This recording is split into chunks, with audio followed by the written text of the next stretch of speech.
Okay, here's one about when I was a kid that my dad and his friends wanted to go and drink it, do an all-nighter. Well, that way they could take the women folks with them, and they went to this friend of ours' ranch. Well, what they were really going to do was butcher a pig in the morning. So my dad and his friends are out there getting drunk. The subject comes up in the middle of the night, or whatever, that back in the old days they didn't use a gun. They used to take a sledgehammer and hit that fucker right between the eyes, and boom, that's how manly men did it. Well, this kept on for a while, and come morning, my dad had enough of it, and he told his brother, who was talking the most shit, hey, why don't you get a hammer there, big guy, and you show us how it's done. My uncle, of course, wasn't going to just take that line down, so they went about searching all over the ranch for a sledgehammer. Couldn't find one. They ended up coming out, he ended up finding a framing hammer, and proceeded to jump over the fence in with this pig. Now, I was a kid. I'm looking at the shoulders of this guy, eye level. Huge pig, huge pen, covered in just mud and pig shit all over the place.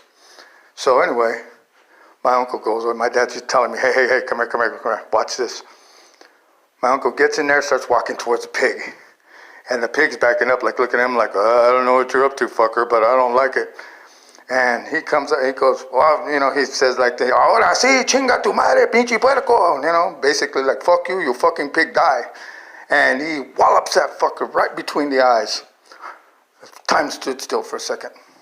Of course, the pig did not appreciate that at all and proceeded to freight train my uncle, ran right at him, caught him underneath both armpits with both his fucking front legs, and proceeded to drag my uncle, fancy boots and fucking brand new cowboy hat and nice belt buckle and all, through all the mud and shit.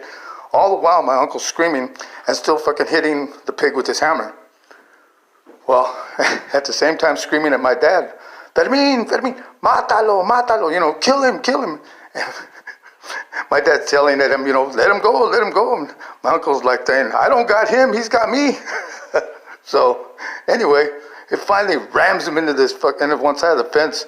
And like the pig backs up, like looks like he's gonna finish him. My uncle's just laying there like, he got nothing left. And my dad goes, enough of this shit. He reaches in there, boom, puts the pig down.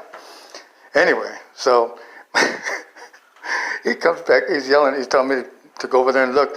And they have to blanch the pig to get all the hair off it. And he's called my uncle over there. Of course, my uncle come out all squeaky clean with different hat and all this other stuff and everything, but. And my dad said, I understand, you were trying to still kill the pig when he had you going. He said, but look at this. And there was a series of cuts, like deep grooves, all the way to the ass of the pig. And what happened was somehow the hammer got turned around, and it was the claw part. And so my uncle is still fucking swinging this thing at this pig. But there was a whole bunch right near the ass. And my dad saying, I understand the head, but what, were you looking for an artery or a vein near the ass that you were hoping you could bleed him to death? You almost messed up the whole pig.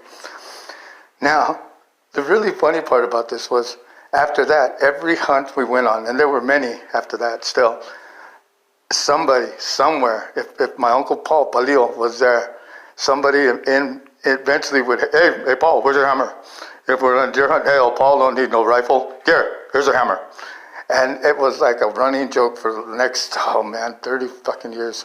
And when my uncle died, I swear to God, somebody had put a silver-plated hammer right down his chest so that he could defend the world with his hammer. And that's no lie.